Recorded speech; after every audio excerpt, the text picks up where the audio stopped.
Jadi kalau nanti di akhirat ditanya sama Allah, kenapa kagak sholat, kenapa kagak puasa, ya nggak tahu caranya ya Allah. Ketika dia bilang nggak tahu caranya, sebab kenapa? Nggak ada ulama yang ngajarin kita. Maka ma'dzur yang kayak begini Bu, Pak, dimaafin sama Allah. Tapi yang kedua yang jadi masalah, jahilun ghairu ma'dzur. Nggak ngerti ibadah, nggak ngerti agama, nggak tahu cara sholat, padahal tinggal di lingkungan ulama, tinggal di lingkungan pondok pesantren, tinggal di lingkungan majelis ta'lim. Ini kalau ntar di akhirat Allah tanya, kenapa kagak sholat? Nggak tahu ya Allah cara sholat. Kira-kira dimaafin sama Allah? Ya kagak. Allah bakal bilang, kan ente tinggal di samping pondok pesantren, kan ente tinggal deket para ulama, kan ente tinggal di sekitar majelis taklim. Emang ente kagak belajar apa? Mau ngomong apa kita? Mau bilang kondangan sama Allah? Kondangan ya Allah. Nggak bakal bisa. Nggak ada uzur yang kayak begini. Kita hidup di dalam dunia, Bapak Ibu, nggak lama. Kita hidup di dalam dunia ini cuman sementara.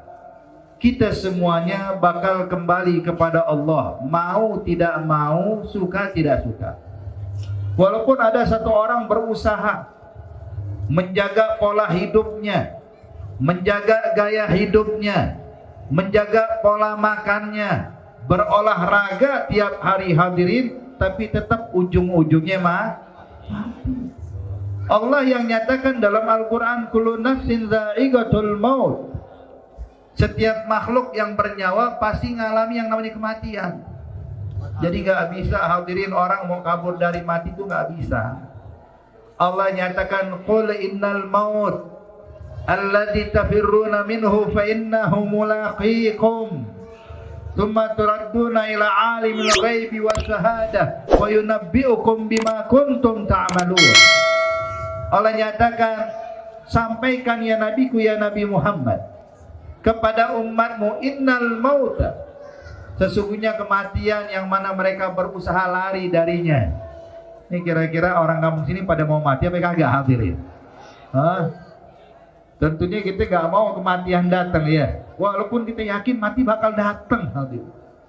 Allah nyatakan, walaupun kalian berusaha lari dari kematian, berusaha kabur dari kematian, fa innahu mulaqikum, sesungguhnya kematian tetap bakal nyusul kita, Bapak Ibu sekalian. Maka kalau kita sadar dan kita yakin hidup di dunia cuma sementara, maka yang harus kita pikirkan hadirin, gimana caranya bisa dapat ridho Allah, gimana caranya Allah Subhanahu wa ta'ala memberikan rahmat pada kita. Jadi kalau seandainya hidup cuman sementara, kita yakin bakal meninggal dunia, cuman kelakuan kita, Bapak Ibu sekalian, maaf, hidup di dunia yang sementara bukan diisi dengan taat, malah diisi dengan maksiat, gimana bisa dapat ridha Allah? Al-Imam Al-Habib Abdullah bin Ali Al-Haddad, beliau pernah mengatakan, ad-dunya sa'ah faj'alha ta'ah. Dunia cuma sesaat. Mau berapa tahun kita hidup? 100 tahun, 200 tahun, sebentar. Maka faj'alha ta'ah, isi dengan amal ta'at. Sebab dengan amal ta'at hadirin bisa mendatangkan ridha Allah. Makanya Bapak Ibu sekalian tuh, para salaf-salaf kita, para leluhur-leluhur kita, ulama-ulama terdahulu Bapak, mereka tuh punya 5 poin dalam kehidupan mereka. Yang mereka jalankan dalam kehidupan mereka demi mencari ridha Allah. Yang pertama al-ilm, yang kedua al-amal, yang ketiga al-ikhlas, yang keempat al-khauf, dan yang kelima al-wara. 5 poin. Ada ilmu, ada pengamalan, ada keikhlasan, ada rasa takut, dan rasa wara, kehati-hatian. Ini kalau 5 poin kita jalankan Bapak Ibu sekalian, dijamin dapat ridha Allah. Tapi kalau kurang 1 aja, waduh, berabe urusannya. Ilmu ada, cuman diamalin kagak, ya percuma hadirin. Kita tahu dinyatakan al-ilm bila amal kasyajar bila samar. Ilmu tanpa pengamalan bagaikan pohon gak berbuah, hadirin. Jadi pertama kita dituntut Pak, Bu, nuntut ilmu agama Allah. Untungnya belajar ilmu agama Allah nggak kenal usia, betul. Kalau seandainya pelajaran umum kan ada aturannya. Kira-kira Bu, kalau seandainya orang umurnya 70 tahun pengen masuk SD, kira-kira boleh apa kagak? Nggak bakal dikasih, hadirin. Saya mau daftar cucu, kayak bukan daftarin diri saya. Mau apa? Mau masuk kelas 1 SD, nggak bakal diterima, hadirin. Kenapa? Udah ada aturannya. Tapi coba kau belajar Al-Quran, umur 70 tahun, umur 100 tahun, datang ke guru ngaji, Ustaz, ajarin saya ngapain? Baca alif, ba'ta. Kira-kira diajarin apa kagak? Diajarin. Jadi emang kalau belajar ilmu agama Allah nggak kenal usia, Pak. Nggak kenal umur, kapanpun. Ayo, dari anak yang masih balita sampai orang yang sudah tua renta, kalau mau belajar ilmu agama Allah itu dibuka, hadirin. Jadi nggak ada alasan kita mau ninggalin majelis taklim, nggak ada alasan kita ninggalin majelis ilmu, nggak ada alasan kita ninggalin daripada menuntut ilmu agama Allah. Mau bilang apa kita, hadirin? Karena usia, banyak orang yang lebih tua dari kita belajar, hadirin. Itu Syekhul Islam Abu Zakaria Al-Ansari, hadirin. Kenapa digelari Syekhul Islam? Jadi beliau itu nimba ilmu agamanya agak telat, Pak. Jadi kalau yang dulu tuh anak-anak dari masa muda sudah belajar ilmu agama Allah, dari kecil udah belajar menghafal Al-Quran, menghafal daripada kitab-kitab ulama, Al-Imam Abu Zakaria Al-Ansari agak telat. Usia udah 40 tahun lebih, bahkan riwayatnya sampai 50 tahun baru mau masuk ma'lamah, baru mau belajar ilmu agama Allah. Akhirnya di kelasnya dia yang paling tua dia sendiri, hadirin. Lainnya anak-anak kecil semua nih, satu kelas sama beliau, tapi nggak malu, nggak gengsi, hadirin. Kenapa? Sebab keinginan dia nimba ilmu agama Allah. Hingga kadang-kadang dia karena menghormati ilmu, Bapak Ibu sekalian, kalau masuk kelas pakai imamah kayak begini, hadirin. Padahal masih belajar. Tapi dia bilang demi menghormati ilmu agama Allah. Sehingga kadang-kadang tuh kawan-kawannya meledek, ngebully, tahu ngebully, ya? Ngomongin dari belakang. Begitu datang nih Imam Abu Zakaria Ansari masuk kelas, ya? Itu teman-temannya bilang, ja Syekhul Islam, ja Syekhul Islam. Telah datang Syekh Islam. Syekh di sini maksudnya orang tua, katanya. Abu Zakaria Ansari dengar cacian, hinaan kayak begini, bukan tersinggung, dijadiin motivasi sama dia. Oh, kalau begitu saya harus jadi Syekhul Islam. Jadi Syekhul Islam, hadirin. Makanya di sini Bapak Ibu sekalian, jadi jangan pernah gengsi nimba ilmu agama Allah. Ya, walaupun mungkin muridnya atau walaupun mungkin gurunya lebih muda dari kita, nggak apa-apa. Nggak apa-apa, hadirin.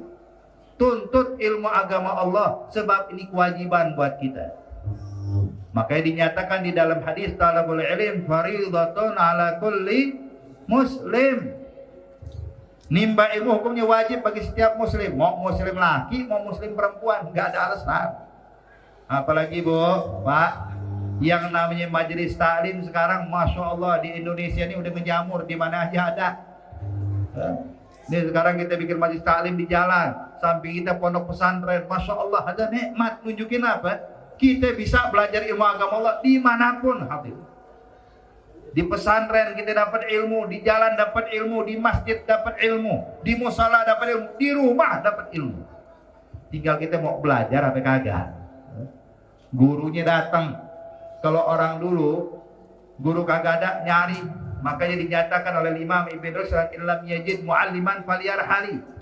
Kalau engkau nggak dapat guru, maka ayo berangkat keluar dari kampung cari guru, belajar. Nah, zaman sekarang hadirin, gurunya yang didatangin dari luar kemari.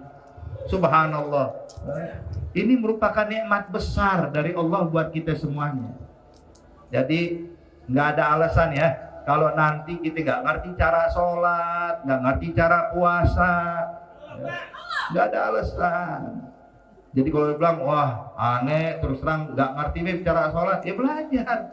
Ulama datang, majelis taklim banyak. Makanya hadirin, tahu nggak orang yang nggak ngerti agama itu terbagi menjadi dua kata ulama. Jahilun ma'dzur wa jahilun ghairu ma'dzur. Orang yang nggak ngerti agama dikasih uzur, dimaafin. Hadirin. Siapa ini? Seperti ahlul fatrah. Ya.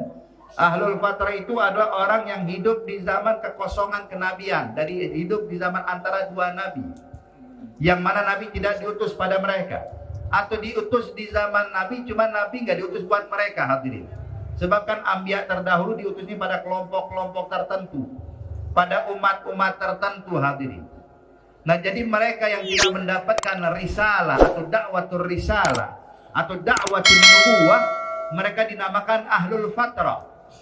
Allah nyatakan di dalam Al-Quran, wa ma kunna mu'adzibina hatta nab'atha rasula. Kami nggak bakal mengazab kecuali kelompok yang kami utus rasul tapi nggak beriman padaku, kata Allah. Nah mereka ahlul fatrah ini Bapak Ibu sekalian dinamakan ma'dzur. Terus di zaman kita ada nggak BPJL ma'dzur? Ada di zaman kita. Siapa? Orang yang tinggal di pelosok, yang mana nggak sampai dakwah ulama pada mereka, yang mana mereka tinggal di dalam hutan, di atas gunung, sehingga ulama nggak sampai ke sana hadirin dakwahnya. Maka mereka ini juga dinamakan kelompok jahilun ma'dzur. Jadi kalau nanti di akhirat ditanya sama Allah, kenapa kagak sholat, kenapa kagak puasa, ya nggak tahu caranya ya Allah. Ketika dia bilang nggak tahu caranya, sebab kenapa? Nggak ada ulama yang ngajarin kita. Maka ma'dzur yang kayak begini Bu, Pak, dimaafin sama Allah. Tapi yang kedua yang jadi masalah, jahilun ghairu ma'dzur. Gak ngerti ibadah, gak ngerti agama, gak tahu cara sholat, padahal tinggal di lingkungan ulama, tinggal di lingkungan pondok pesantren, tinggal di lingkungan majelis ta'lim. Ini kalau ntar di akhirat Allah tanya, kenapa kagak sholat? Nggak tahu ya Allah cara sholat. Kira-kira dimaafin sama Allah? Ya kagak. Allah bakal bilang, kan ente tinggal di samping pondok pesantren, kan ente tinggal dekat para ulama, kan ente tinggal di sekitar majelis taklim. Emang ente kagak belajar apa? Mau ngomong apa kita? Mau bilang kondangan sama Allah? Kondangan ya Allah. Nggak bakal bisa. Nggak ada uzur yang kayak begini. Jadi alhamdulillah Bapak Ibu sekalian, tinggal di lingkungan ulama ini nikmat besar dari Allah. Kenapa? Tadi saya bilang paling enak Pak tinggal di lingkungan pondok pesantren. Kenapa? Sebab kampung kita nih bakal diwarnai dengan sholat berjamaah, bakal diwarnai dengan qiyamul lail, bakal diwarnai dengan zikrullah. Maka kampung yang di dalamnya didirikan sholat berjamaah, didirikan zikrullah, didirikan majelis ta'lim, maka itu kampung bakal jadi kampung yang berkah. Hadirin, makanya beruntung nih para tetangga dari pondok pesantren ini. Hadirin, kemudian yang kedua, ulama mengajarkan bukan cuma ilmu Pak, tapi amal. Pengamalan ilmu yang kita pelajari harus diamalkan. Kalau kita punya ilmu tapi nggak diamalkan, ini juga nggak benar. Fa'alimun bi'ilmihi lam ya'malan mu'azzabun min qabli ubadil wasan.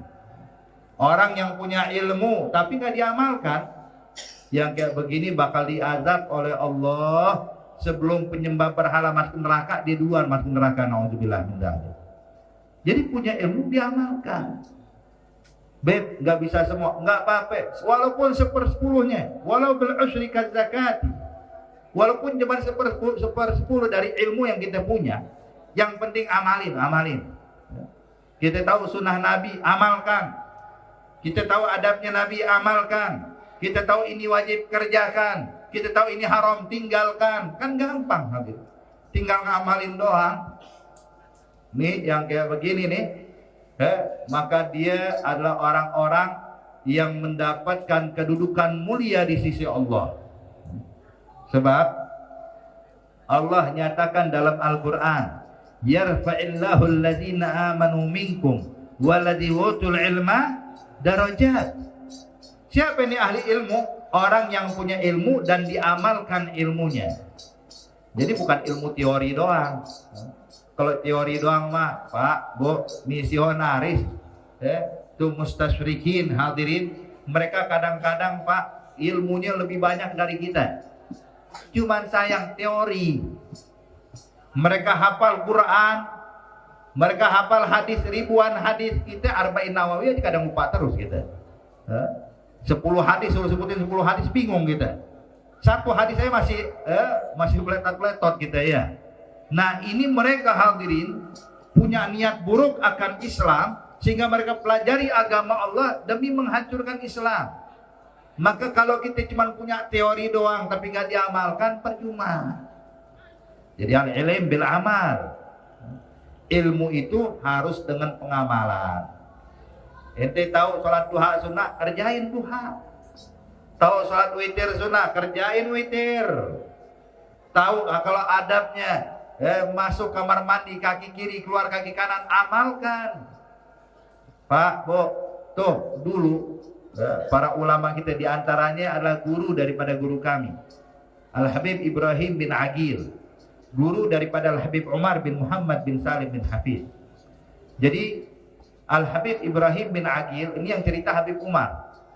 Kata Habib Umar dulu, Al-Habib Ibrahim bin Agil pada saat masa tuanya udah gak mampu lagi untuk berwudu sendiri hadirin, udah duduk di atas kasur. Dia kalau berwudu manggil anaknya, nak tolong ambilkan air wudu. Kenapa? Abah mau sholat. Maka saat itu abahnya buru-buru ngambilin air wudu buat abahnya, buat Habib Ibrahim bin Agil. Kemudian baju beliau kan tangan panjang. Habib Ibrahim bilang, nak tolong gulungin baju abah. Kenapa? Abah mau wudu sekarang. Maka sang anak Pak menggulungkan lengan baju tangan kanan terlebih dahulu. Waktu menggulung lengan tangan kanan bajunya ditepis oleh Habib Ibrahim bin Agil. Kata Habib Ibrahim bin Agil, "Qal ya waladi, la ta'rif sunnah?" Hai anakku, ente nggak ngerti sunnah, ente nggak ngerti adab. Anaknya bingung, bah, sunnah apaan? Sunnah gulung baju katanya. Subhanallah. Kata anaknya, bah, bukankah mendahulukan yang kanan dulu baru yang kiri? Kan Rasulullah yuhibbut tayamun. Nabi Muhammad suka mendahulukan yang kanan. Kata abahnya, nak, kalau urusan menggulung lengan baju, hukumnya kayak orang lepas pakaian, lepas baju. Jadi kalau gulung baju, kiri dulu baru kanan. Kalau selesai, balikin lagi nih baju kepada posisi semula, baru kanan dulu, baru kiri. Tuh lihat. Sampai urusan ngurung lengan baju, hadirin, ada sunnahnya. Dia nggak rela tuh satu sunnah ketinggalan. Allah. Tuh sampai ada di Indonesia hadirin. Saya lupa namanya, min kibaris salihin. Hadza wali min auliyaillah di daerah Jawa Timur sana. Jadi beliau punya jenggot tebal. Jadi kalau berwudu, beliau ini di masa hidupnya ngamalin semua sunnahnya Nabi Muhammad. Sampai kalau kan kita tahu dalam ilmu fikih hadirin diajarkan adab sunnahnya kalau jenggot tebal, maka yang membasuh bagian zahirnya aja dan disunahkan tahlil, disunahkan menyela-nyela dari bawah begini. Sampai akhirnya dia rutin, pokoknya semua sunnah Nabi dikerjain. Subhanallah, meninggal. Ketika meninggal dunia, waktu dimandiin jenazah, diwudukan nih sama orang yang memandikan jenazah. Ketika diwudukan hadirin, subhanallah, yang mewudukan lupa daripada sunnah Nabi tahlilul lihyah. Tahu apa yang terjadi? Ini mayit tangannya bergerak nunjuk ke arah jenggot hadirin. Nunjukin kenapa? Ada sunnah yang ditinggalkan. Ya. Subhanallah, karomah. Bahkan setelah wafat pun ditunjukkan karomahnya. Dibilang ada satu sunnah yang ditinggalin. Apa? Tahlilul lihyah. Sampai yang mandi waktu kayak gini bilang astagfirullah, katanya. Bener, marhaba, minta maaf. Dilanjutkan di tahlil lihyahnya, baru jalan lagi hadirin. Tuh ya. Sampai kayak begitu. Nah, sekarang saya mau tanya, nih kita ngamalin nggak sunnah wudu? Sunnah wudu tuh hadirin banyak. Kita yang semampu kita bisa kita kerjain. Yang tahu sunnah tambahkan, kita kerjain hadirin. Jangan tahu tapi ditinggalin. Tahu kumur-kumur sunnahnya 3 kali, sekali aja Beb ambil wajibnya. Kumur-kumur pertama hukumnya sunnah. Cuman ente kalau pengen ambil sunnah jangan tanggung-tanggung, ambil semuanya. Itu Habib masyhur, kakaknya Habib Umar, guru kami pernah bilang, tahukah kalian sunnah mengusap telinga itu ada berapa ketika berwudu? Bilang sunnah mengusap telinga itu ada 15 sunnah. 3 berbarengan dengan wajah, jadi ketika basuh muka langsung ke telinga. 3 berbarengan dengan mengusap kepala, ketika mengusap kepala keseluruhan kepala kemudian langsung turun ke telinga dan tanpa dilepas. Kemudian 6. Kemudian 3 khusus dikenal dengan istidhar, istifton, dengan memasukkan telunjuk kita dan jempol di bagian belakang seperti ini. Kayak biasa kita mengusap telinga 3 kali, 9. Kemudian ada yang namanya istifton, menempelkan tangan, dibasahkan kemudian tempel sini 3 kali. Kemudian ada simakhair, memasukkan jari kelingkingnya ke telinga 3 kali. 15. Kita ngamalin kalau mengusap telinga berapa kali? 3 kali aja udah untung. Kadang lewatin sunnah Beb, lewat aja udah. Kita kalau tahu adab atau sunnah, coba kita amalkan. Kalau bukan kita, siapa lagi mau ngamalin ilmu hadirin? Dulu Al-Habib Abdullah bin Umar Syatiri, itu kalau dia wudu Pak, hampir setengah jam dia di kamar mandi. Bukan was-was, tapi mengamalkan semua sunnah wudu sedetail-detailnya. Setengah jam baru kelar. Nah kita kalau wudu semenit aja nggak nyampe gitu, betul? Waduh gitu kalau seandainya buka keran tinggal goyang-goyang tangan doang, goyang kaki. Kalau kita tahu ilmu, amalin hadirin. Al-ilm, al-amal. Yang ketiga ikhlas dalam beramal. Amalan bagus, ilmu banyak, tapi kalau nggak ikhlas percuma. Kenapa? Biar orang tahu saya orang alim. Ini orang maghrur namanya. Orang maghrur, tertipu. Yang namanya orang kalau ilmu ada, amalan bagus, tinggal ikhlas. Al-Imam Ibn Ruslan bilang wasalihin niyat qabla al-amali wa ati biha maghrunatan bil awwali fa in tadum hatta balaghta akhirah hulta tawaban kamilan fil akhirah. Perbagus dulu niatmu, benerin niatmu sebelum beramal. Niatin, ente mau ngapain sekarang, mau ibadah, niatnya untuk apa? Untuk Allah. Kita ibadah untuk Allah. Bermuamalah juga sebisanya untuk Allah hadirin. Nih Al-Habib Ali Jufri guru kami pernah cerita. Bilang dulu saya pernah khuruj dakwah dengan Al-Habib Umar bin Muhammad bin Salim bin Habib waktu pertama kali dakwah di Oman bersama rombongan. Nah waktu itu kata Habib Ali Jufri, kita duduk mungkin ada berapa bulan di Oman dakwah, mengajar, ngisi di masjid, masuk ke majelis ta'lim, datang ke rumah orang berdakwah, ngajarin orang ibadah, mengenalkan orang pada Allah Subhanahu wa taala. Yang namanya orang Arab kan bewokan hadirin, betul. Jenggotan bewokan, sehingga kalau nggak dirapiin maka tumbuhnya nggak beraturan. Maka sekali waktu kata Habib Ali Jufri ini karena udah lama hadirin dakwah bisa sebulan 2 bulan, itu Habib Ali Jufri karena jenggotnya udah mulai panjang, kumisnya udah mulai panjang, maka dia ambil gunting Pak, dirapiin kumisnya, dirapiin jenggotnya. Ketika sedang merapikan lagi bercermin sambil memotong, kebetulan Habib Umar lewat. Habib Umar lewat, niat Habib Ali Jufri lagi mulai motong kumis, ngerapiin jenggot, ditanya Habib Umar, "Galia Ali, galebek ya Habib, niat ente apa waktu motong kumis?" Tuh sampai urusan potong kumis ditanya niat hadirin, bukan sholat nih, bukan puasa, motong kumis ditanya niat ente apa ya Ali. Bilang Habib, kita ini kan figur, kita ini bakal ketemu orang banyak, kita ini bakal berjumpa fulan dan faltan, kita ini berdakwah Habib, kita bakal berjumpa dengan orang, kalau nggak beraturan kan nggak enak dilihat. Kata Habib Umar, rubah niatnya ya Ali, rubah niat.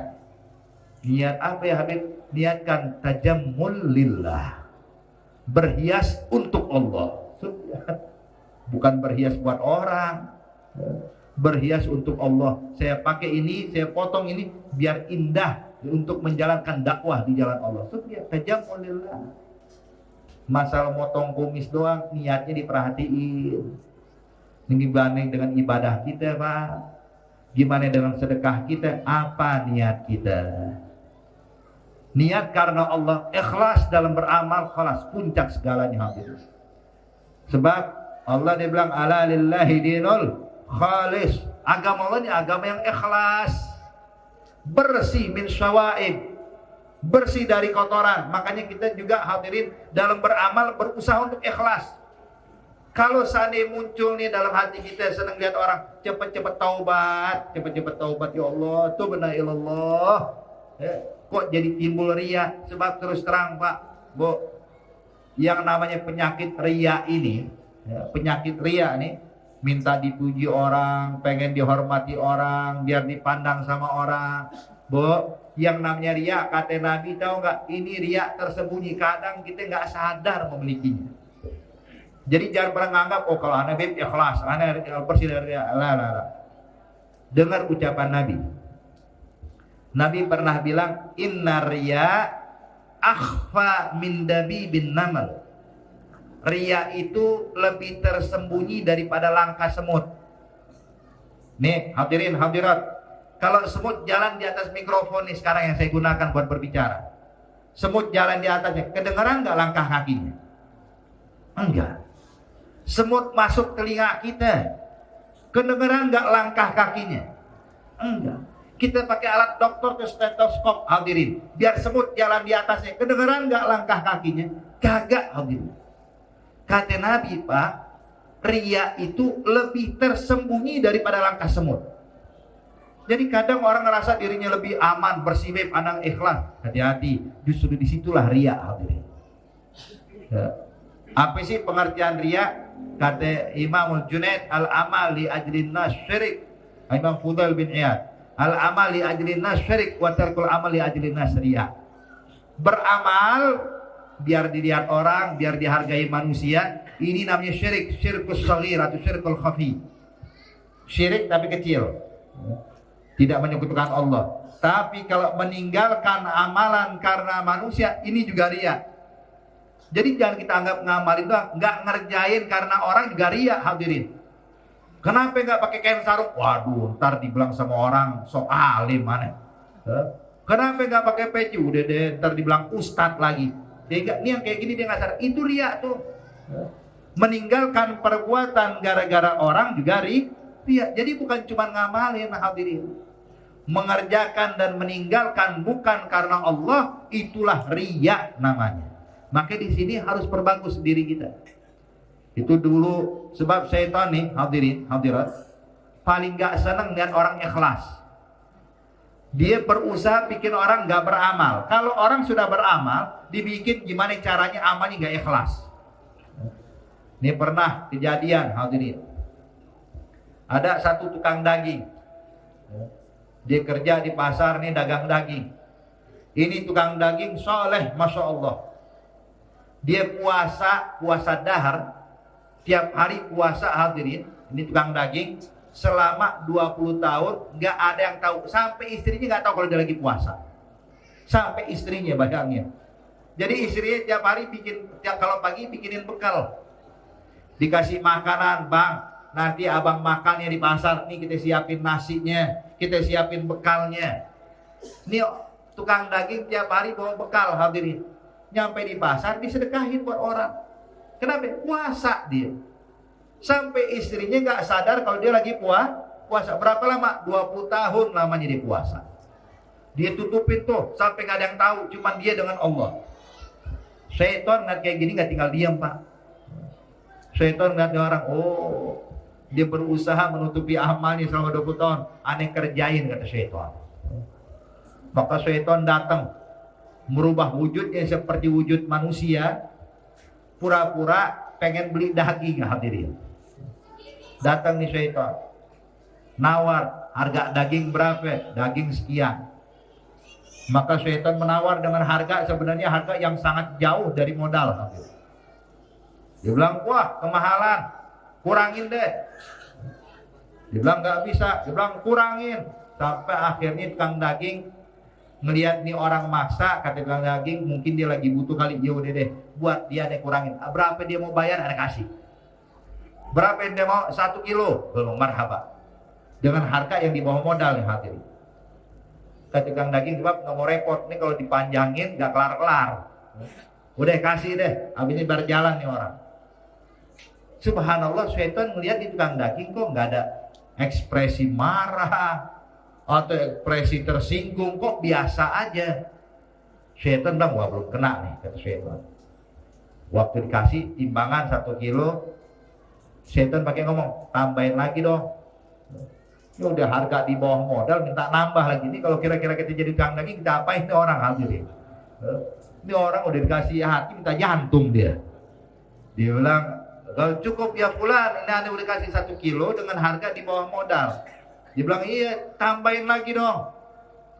Dan tegang lagi jawab, ya udah deh, ya, kasih sedikit potongan daging, taruh di atas tambahan 1 kilo. Udah ditambahin, harga di bawah modal.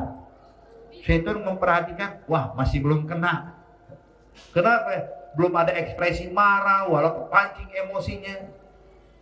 Syaitan bilang, hei tukang daging, ente gak menghargai saya ya, kata si pembeli, kata syaitan. Saya ini ahli ibadah, saya ini ahli taat loh, kata syaitan. Saya sudah puasa 3 hari berturut-turut, masa ente cuma ngasih daging sedikit buat saya? Berarti gak menghargai orang soleh seperti saya. Tukang daging kaget, dia ngomong kayak begini, Allah, ya.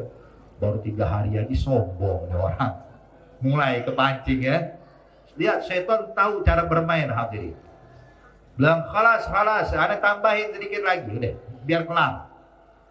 Ditambahin sedikit, syaitan lihat masih belum kepancing, ya. Belum keluar nih.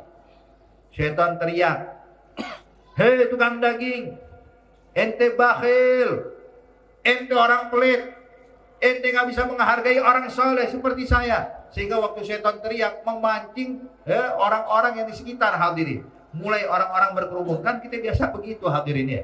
Mengumpulin orang gampang, teriak aja sedikit orang pada datang. Datang orang nonton hadirin. Ini syaitan mulai mencak-mencak pak, mencaci maki tukang daging, terus mencari dukungan dari orang yang hadir kala itu. Dia bilang, ayo Hannas, hei orang-orang di pasar, lihat ya, nih tukang daging orangnya pelit, nggak bisa menghargai orang soleh. Orang-orang mulai ngangguk-ngangguk pak, wah katanya, seru nih urusan.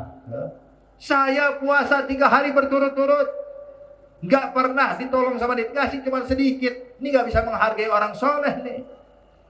Tukang daging pak mulai nggak kuat, teriak, hei ente baru 3 hari berturut-turut puasa udah sombong, saya 20 tahun puasa nggak ada yang tahu, saya nggak sombong, kata tukang daging. Syaitan lagi senyum, kalah cukup. Sekarang ibadah itu udah ditahu sama orang banyak katanya. Kemarin nggak ada yang tahu, tapi sekarang orang sepasar tahu ente ibadah banyak. Sekarang berarti ibadah ente riya, kata syaitan. Gugur pahala gara-gara dimainin syaitan hadirin. Makanya kita nih Pak Bu, habis ibadah kenapa sih guru-guru kita, ulama kita habis sholat ngajarin ente kalau udah salam dari sholat yang bacanya langsung baca istighfar ya. Assalamualaikum warahmatullah, assalamualaikum warahmatullah, astagfirullah. Kok baca istighfar? Mestinya kan kalau habis ibadah baca alhamdulillah Pak, habis maksiat baru baca istighfar. Kenapa kok guru kita, ulama-ulama kita, orang-orang tua kita ngajarin ente kalau habis sholat langsung baca istighfar? Kenapa? Sebab mungkin takut tadi waktu sholat nggak ikhlas, mungkin waktu sholat kagak khusyuk, mungkin ada riya, ada ujub. Jadi mohon ampun biar sholat kita bisa diterima sama Allah Subhanahu wa ta'ala. Makanya hadirin, nih ikhlas, ilim, amal, ikhlas. Yang keempat, al-khasyah, takut pada Allah. Jadi bukan berarti kalau ikhlas sudah aman, aman bib, anu udah ikhlas, amalan diterima lah. Hadirin hadirat, para aulia, para solihin, bahkan para ambia, para mursalin, mereka itu walaupun amalnya sudah dijamin ikhlas 100%, tapi tetap takut sama Allah. Makanya kita lihat disebutkan di dalam Sahih Al-Bukhari, hadirin, waktu Nabi menceritakan tentang nanti keadaan di hari kiamat, ketika orang berbondong-bondong mendatangi para anbiya meminta syafaat, datang kepada Nabi Adam, ya Adam isfa'lana, ya Ibrahim isfa'lana, ya Nuh isfa'lana, datang kepada para nabi, ya nabi-nabi tolong berikan syafaat buat kami. Apa jawaban para anbiya? Nafsi, nafsi, pikirkan diri sendiri. Kenapa? Aku pun belum tentu selamat dari murka Allah. Siapa yang ngomong, Pak? Nabi Adam, Nabi Ibrahim, Nabi Musa, Nabi Nuh, Nabi Isa, dan para nabi ngomongnya kayak begini, tetap takut. Jadi jangan merasa kita kalau udah ikhlas mah aman lah. Justru kalau kita merasa aman berarti belum ikhlas. Orang kalau ikhlas pasti takut amal yang gak diterima sama Allah. Makanya lihat para malaikat Allah, sebagaimana dikutip dalam kitab An-Nasaih Diniyah wal Wasayil Imaniyah, itu para malaikat nanti waktu dibangkitkan oleh Allah fi yaumil qiyamah, dia bangkitkan sebagaimana Allah Subhanahu wa taala nyatakan dalam Al-Qur'an, yauma yaqumur ruh wal malaikah, ketika Allah bangkitkan ruh malaikat Jibril dan para malaikat Allah Subhanahu wa taala, saat mereka dibangkitkan, ucapan pertama para malaikat Allah mengucapkan subhanaka ya Rabb, ma'abadnaka haqqa ibadatik wa ma'arafnaka haqqa ma'rifatik. Maha suci Engkau ya Allah, kami nggak bisa beribadah sebagaimana mestinya, banyak kurangnya ya Allah. Siapa yang ngomong? Malaikat, Pak. Emang kapan-kapannya malaikat ria? Ada malaikat ria siapa dia? Malaikat ujub, malaikat takabur gitu. Lah. Malaikat makhluk yang ikhlas dalam beramal.